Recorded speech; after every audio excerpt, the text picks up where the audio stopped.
We're moving into 7.3 today, which is solving trig functions or and equations. So we're gonna do this between today and tomorrow because there's a lot of topics within here, and you will be quizzed on just this stuff, and then we'll test on this combined with we're about to get a lot of sines and cosines. That's like the next thing, and that will be combined into it.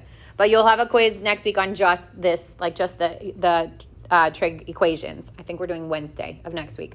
Okay. So the background on this, most of it you actually already know.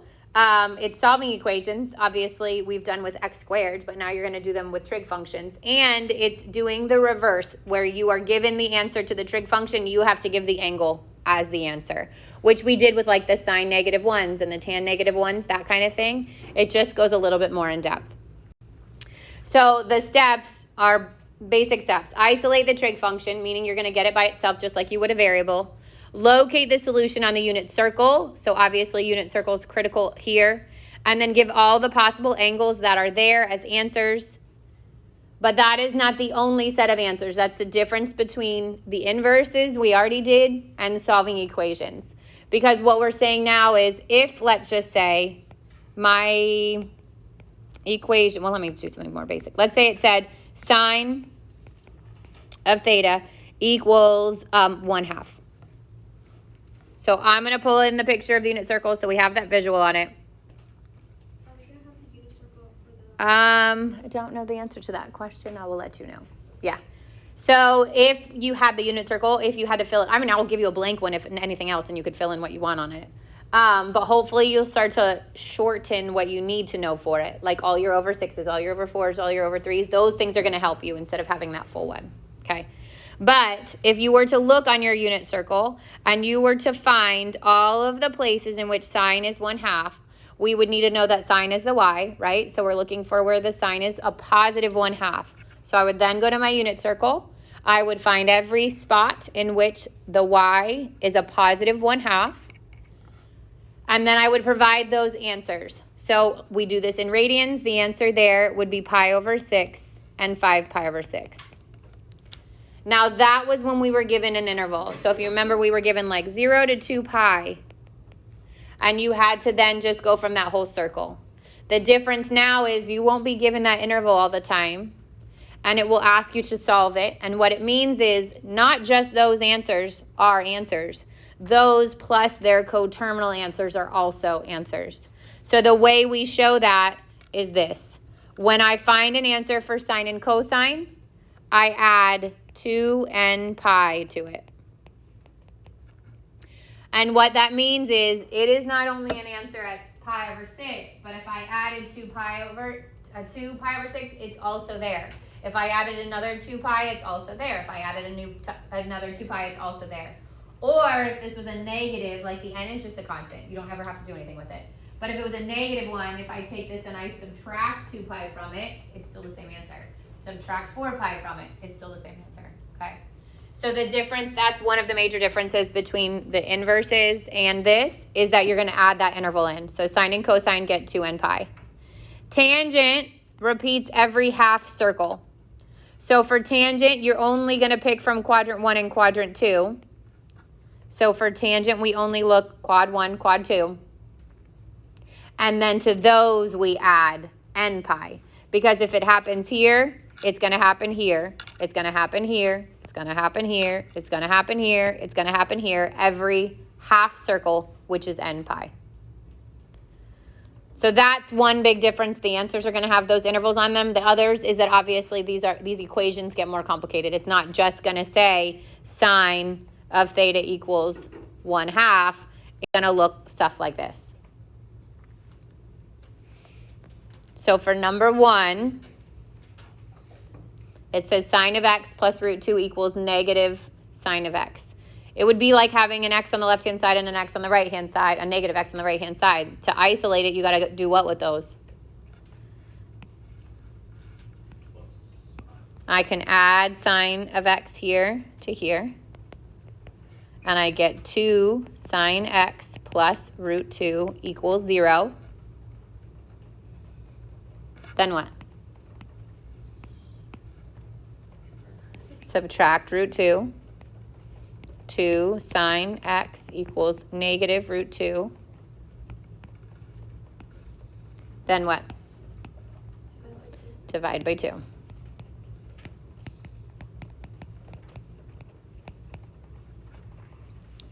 So what that means, sine of x equals root 2 over 2, is find the angles for me in which sine, which is your y, is negative root 2 over 2. So again, if you want to use the unit circle as a visual, hopefully we start to know this well enough that we don't always have to look for these specific ones. But sine would be the y. The y is negative in the third and fourth quadrant, and sine is root 2 over 2 at the over 4s. So my x is going to be 5 pi over 4 plus 2n pi and 7 pi over 4 plus 2n pi. So it happens not only at your original unit circle angles, but all the coterminals to those angles. So for those, we don't have to add them together and simplify? Nope.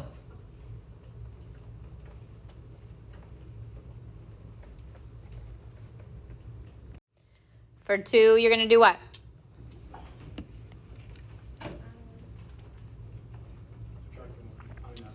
You can add or subtract. You can do whichever way, right? I can bring the sign from the left to the right, or I can bring the one on the right to the left and then move the root 2. It doesn't matter. Let's say I subtract this. Oh, okay. I'd get negative root 2 equals negative 2 sine x. And then I'd divide by negative 2. So I'm saying sine of x equals root 2 over 2. Now it's positive, right? So where is the sign positive and root 2 over 2? Pi over 4 and just pi over 4. Good. So it would be pi over 4 plus 2n pi and 3 pi over 4 plus 2n pi.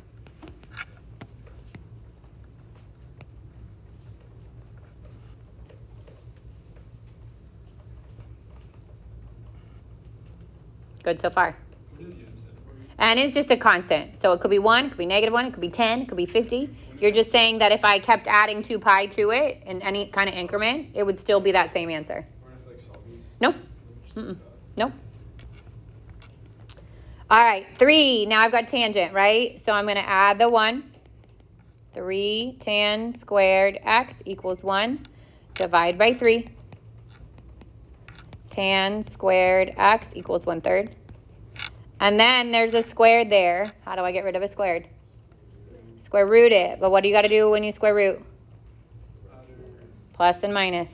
So tan of x equals plus and minus root 1, which is 1, over root 3. And if I rationalize that, it becomes plus and minus root 3 over 3.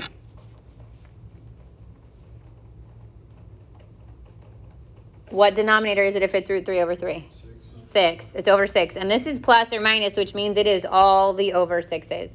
With tangent, though, you only need to include the top 2 because we add n pi. So you're adding half a circle instead of a full circle with tangent. So I would do pi over 6 plus n pi and 5 pi over 6 plus n pi. So it's not that it's wrong if you add 7 pi over 6 and 11 pi over 6. It's redundant. You're repeating your answers. That's all. So if it was multiple choice, you would not see both. On WebAssign, you would not see both, which actually this homework is PDF, so it doesn't matter. If you were to give me too many, I probably wouldn't mark it wrong. Just know you don't need them because you're already saying it. Like if I say 1 pi here, that gives me 7 pi over 6. So I don't then need to also state 7 pi over 6. Kiara. So you would only ever have like 2 answers? The most you could have for tangent is 2 answers. But what about like for sine if it was plus and minus? If it's one of your over 3 over 4 over 6, you're going to have 4 answers. But wouldn't that be like? It's also on standardized tests. Sometimes they eliminate half and add n pi instead of adding 2n pi. Okay. But if like sine was positive and negative, it could be like, it could be all You mean for 4. tangent or for sine? No, Like for sine, if it was positive. it would be all 4. But then if you add the 2 and Exactly. It is. And it's redundant. You're basically saying the same thing. So sometimes you'll see just 2 of them with n pi. But it's not wrong to include all of them. Okay. Does Does that make sense? Yeah. It's not that it's wrong, you're just repeating your answer. So if this was multiple choice, I would say then it could be an issue. But if it's open-ended, it doesn't matter. Okay. Yep. So for tangent, we only choose from quadrant The top 1 and 2. Yep. Yeah. The plus and minus doesn't really mean anything if we're only choosing for. The plus and minus means you have to include both those quadrants. If that was just positive, it would only be only pi over 6 would be an answer. Or if it was just negative, only 5 pi over 6 would be an answer. All right, go to 4. What would you do first? Add the 3. 4 sine squared x equals 3. Then divide by 4. Sine squared x equals 3/4. Then square root. Make sure you do that plus and minus. And I get sine of x equals plus and minus square root 3 over square root 4, which is 2. So what denominators give you a y of root 3 over 2? 3. All the over 3s. So pi over 3 plus 2n pi. 2 pi over 3 plus 2n pi. 4 pi over 3 plus 2n pi. And 5 pi over 3 plus 2n pi. Again, on a standardized test here, you might only see these first two plus n pi. And it would be the same thing. So that's where, honestly, like multiple choice on these get tricky. Because it will give you that answer. That technically means the same thing. On homework, on open-ended or whatever, you can give me this whole thing. It is not wrong. It is just repeating an answer. That's all it is. Okay?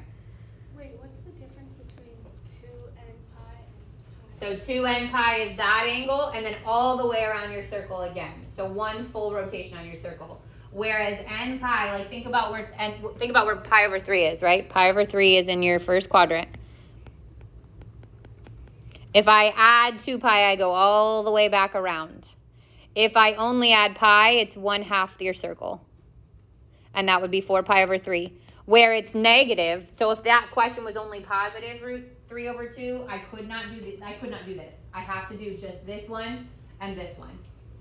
But because it's literally all 4, I could either state all 4 plus 2n pi, or I could state half of them plus n pi.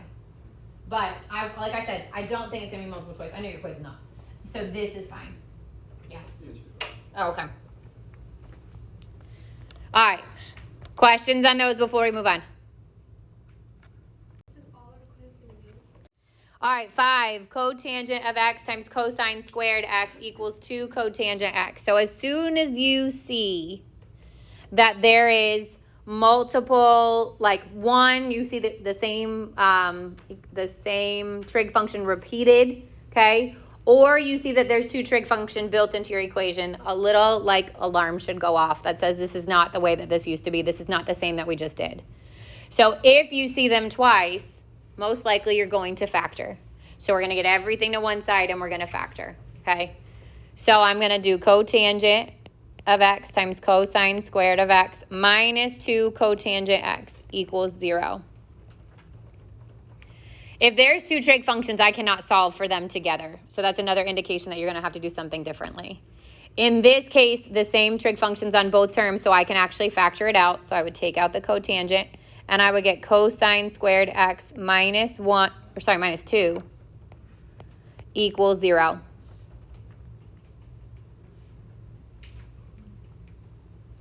Now this is like saying 2 different terms, their product would equal 0. So if that's the case, if it equals 0, which is what it does, I split and solve these. So I'm going to say if cotangent x equals 0, the whole thing would be 0. Or if cosine squared x minus 2 equals 0, my equation would also result in 0. So now, if cotangent of x is 0, and we have not memorized our cotangents, right? How could I change it to tangent? Flip it. So this is like saying the tangent of x is undefined. And where is the tangent of x undefined?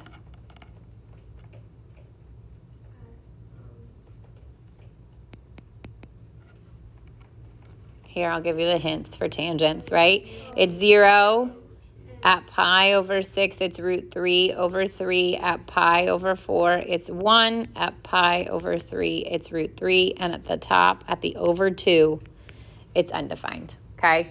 Remember, tangent, we only need the first and second quadrants. So it is also undefined at the bottom, but because we say n pi, we don't need that one. So this is pi over 2 plus n pi. Yep. I don't think we'd take off. It's just like you're repeating an answer, that's all. So it's not that it's wrong. If you didn't give that one and you gave 3 pi over 2 plus n pi, I mean, technically it's still right. I don't know the answer to that question.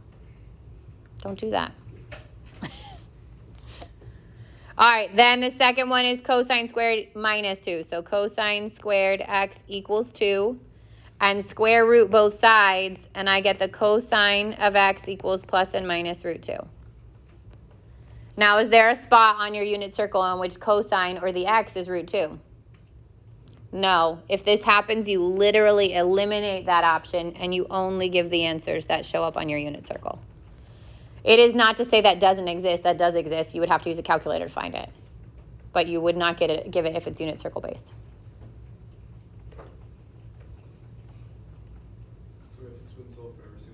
Anytime there's a squared, usually. Yep. All right, go to 6. What if you have to change the higher identity? We're going to do that next. Yep. So this one's same trig function, but one's squared and one's not. Get them to the same side. You cannot divide both sides by sine of x to eliminate one. You'll have eliminated a solution, so you can't do that because I've seen that done. Now take out your sine.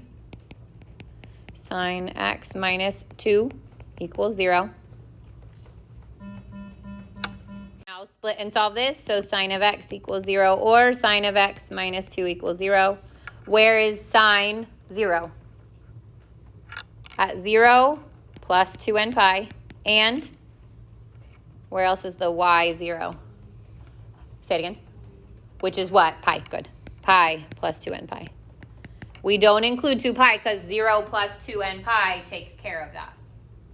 Would you rewrite that as just a 2n pi? You can, so if it's multiple choice, it will not say 0 plus. It will just say 2n pi. I would take it either way as if it's short answer. Yep. How about sine of x equals 2? Does that exist on your unit circle? No, and that actually never exists. Actually, so I said this before. That does not exist. It's not just that it doesn't exist there. It doesn't exist at all. You couldn't do that on a calculator, God bless you, because you're saying sine is bigger than 1 or smaller than negative 1, and that doesn't exist, okay? Sine and cosine have to be between negative 1 and positive 1. Yeah. On the left side, how did you get 0 again? Because, so on your unit circle, like if you were to look at it, you looked at all the y's. Y is 0 here, and y is 0 here. So these are the only two answers. And again, what Kiara asked about, if this can also be written as just 2n pi.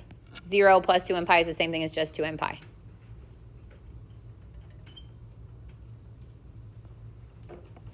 Questions on that one? Wait, so This can't exist.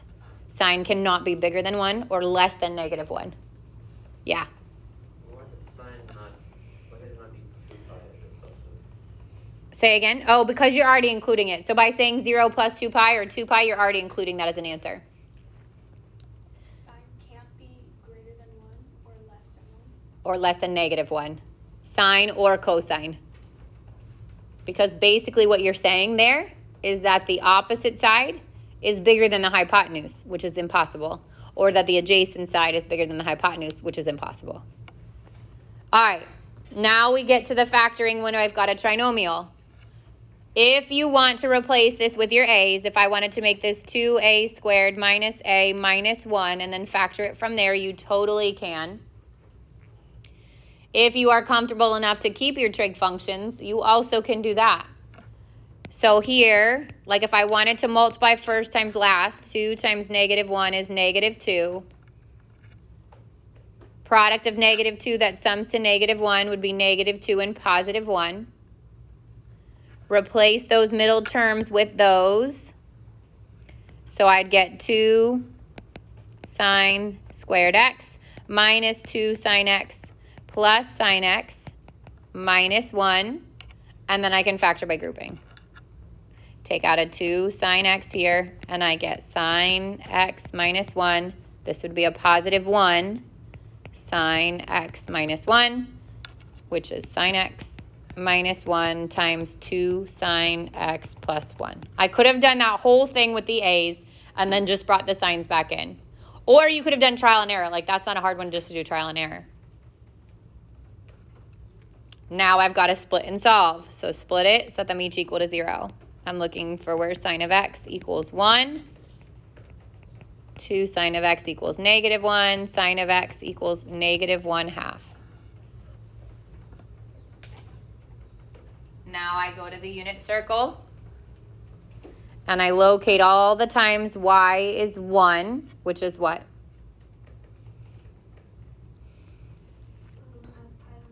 At pi over 2 plus 2n pi, and so 3 pi over 2 would be negative 1.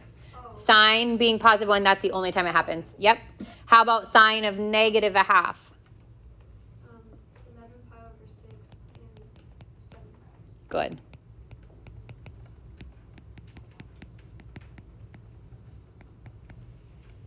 So all 3 of these are solutions. Wait, which one is the 7 pi over 6 for? These are both for the 1/2. There's only one time that sine is 1.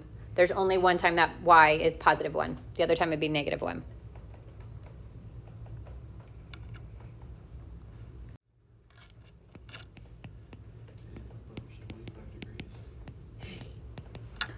All right, so if you do a trial and error, you would split that 2 sine squared to be 2 sine and then sine, and then you want the outer and the inner to add up to a negative 3, so these are going to both be negative 1. That gives you a negative 2, a negative 1, which is negative 3, and then the negative 1 and negative 1 also gives you the positive 1. If you did first and last and figured it out from there, you should have gotten the same answer. Then we're going to split and solve it. So 2 sine of x equals 1. Sine of x would equal 1/2. And sine of x would equal positive 1. So similar to what we just did, the sine of 1 we already found in this last example, so I know that one. That is pi over 2 plus 2n pi. But then the other one is a positive 1/2 instead of negative. So sine is positive at the top, right? So we're talking about the over 6's in the first quadrant, which would be pi over 6 plus 2n pi. And in the second quadrant, 5 pi over 6 plus 2n pi. And those are your 3. Raise your hand if you got it right. Good. Questions? What have you answered with the test? Or? That I will get back to you on. I don't know the answer to that. I'm assuming your suggestion would be yes. Yeah, noted. Yep. All right, so here's where it brings back in the verifying that we just did. And that's why it's important that those don't go completely from your brain, okay? Notice in these you have 2 different trig functions, but notice they are also the same trig functions that are matched up together in your Pythagorean identities. So if I had sine squared plus cosine squared equals 1, and tan squared plus 1 equals secant squared, and 1 plus cotangent squared equals cosecant squared, okay? If you just looked at those. Then when I go to 9 and I see that there's 2 different trig functions and I can't factor anything out like I would normally try to, I would know I have to do the substitution. So what can I set? Can I change the cosine to the first? No, you have to go with the one that's squared. So I'm going to replace sine squared with what sine squared would equal, which means I have to move the cosine to the other side. And that would be 1 minus cosine squared x plus 3 cosine x minus 3 equals 0. From here, I'm going to distribute the 2. So 2 minus 2 cosine squared x plus 3 cosine x minus 3 equals 0. I'm going to combine my like terms. So negative 2 cosine squared x plus 3 cosine x minus 1 equals 0. Now, personally, I hate for my squareds to be negative. You could totally do it by factoring it out from here, but I hate it. So I just multiply everything by negative 1. It would be the same thing as moving it all to the other side, right? And so it changes all the signs. 2 cosine squared x minus 3 cosine x plus 1 equals 0. And now you factor. Yeah. Let's say you had, instead of like a 0 on the other side, you had like a negative 5. Would the negative 1 make that Yep. possible? And then I would move that to the side with everything else so it is equal to 0 so you can factor it. So you can't split and solve unless it's equal to 0. So you can either do that before you do that step or after, it doesn't matter. So then I'd get 2 cosine and cosine, which would be the factors of 2 cosine squared, and then it's a positive 1, so it either needs to be a positive 1 and positive 1 or a negative 1 and negative 1 in this case. Set them equal to 0. Cosine of x would equal a positive 1/2, and cosine of x would equal a positive 1. Where is cosine positive 1/2? At the over 3 in the first quadrant, so pi over 3 plus 2n pi, and good, fourth quadrant, 5 pi over 3. So cosine's positive on the right. I wrote pi, 2n pi. And where is cosine x equal to 1?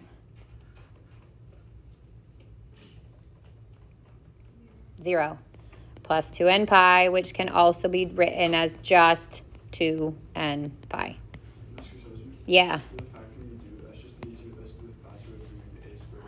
I mean, I do it like if the first and last are prime numbers, I tend to just do trial and error.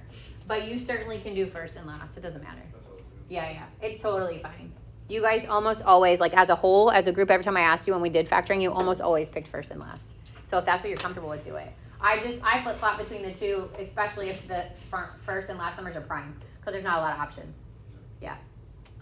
For the part where you just made like both negative 1, like you put negative 1, did you just like factor in your head really quick? Like Yeah, like I know that they have to both be positive 1 or they both be negative 1, and then you're testing the outer and the inner to get that number. Because that's negative, I knew they had to be negative 1. Yeah. But you could also do first and last, put it in factor by grouping. Yeah. Okay, I'm gonna stop here, okay, because I have to jump on a Zoom call for our accreditation stuff. So we're gonna start back with 10 tomorrow, and then we'll finish the notes based on what we covered today. You should be able to do the whole front page. On the second page, skip, and this does not mean like skip them forever because we'll get back to them tomorrow, but 6 and 7, hold off. I would say they're day 2 problems. 17, 18, and 19 would be day 2 problems. 23 and 24. That's it.